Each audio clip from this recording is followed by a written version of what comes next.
এখানে বসে আছেন, ঠিক কষ্টের সুফল হিসাবে যেন আমি অধম ক্ষুদ্র ছোট নগণ্য একজন শিল্পী আপনাদেরকে দুই চারটা গান শোনাতে পারি, সেই তৌফিক যেন মাওলা আমার মধ্যে দান করেন।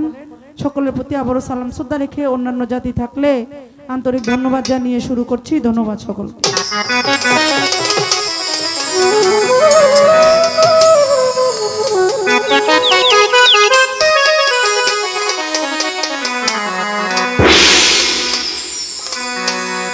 ও মাওলা গো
দয়াল মাওলাই আমি পাইব গো তোমার।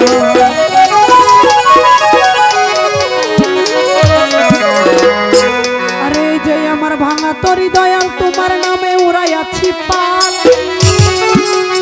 দয়াল আমার জীর্ণ তরি শীর্ণ বইটা তুমি দাও সোনা।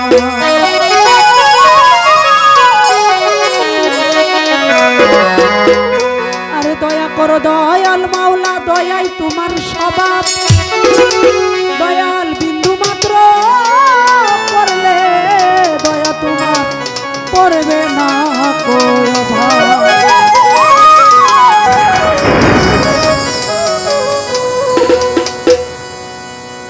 গেন লাউড করো, যন্ত্র বাড়ি দিলে আর বোকাল বোঝা যায় না ভিতরে।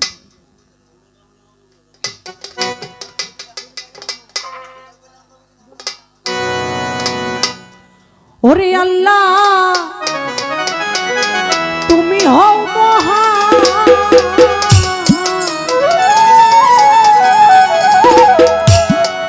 এই গানটা গাওয়ার উদ্দেশ্য হলো এই কটিয়াদির আশেপাশে এই ধরনের অঞ্চলে আসলে মনে পড়ে যায়, এই যে কিছুক্ষণ আগে এক ভাই গান করলেন, পরিচয় দিলেন যে উনি নাকি মোস্তফা বয়াতি সাহেবের ছাত্র। আমি যখন প্রথম গান শিখতাম মোটামুটি গানের কোনো কিছুই বুঝতাম না, তখন সেই মোস্তফা কাকা আমাকে মেয়ের মতো ওনার সাথে গানে আনতেন, বুঝিয়ে শিখিয়ে দিতেন। উনি এখন আর গান করেন না, তবে ওনার কিছু গান ওনার কিছু কথা আমাদের মধ্যে এখনো বেঁচে আছে। এই বন্দনাটা আমার কাকা অতি বেশি করতেন, তাই এই আশেপাশে আসলে সেই কাকাকে যখন মনে পড়ে যায় তখন আরো হাজারো বন্দনা পড়ে থাকে, মনে হয় যে এটাই মনে হয় ভালো লাগে, তাই আমার এই গানটা করে।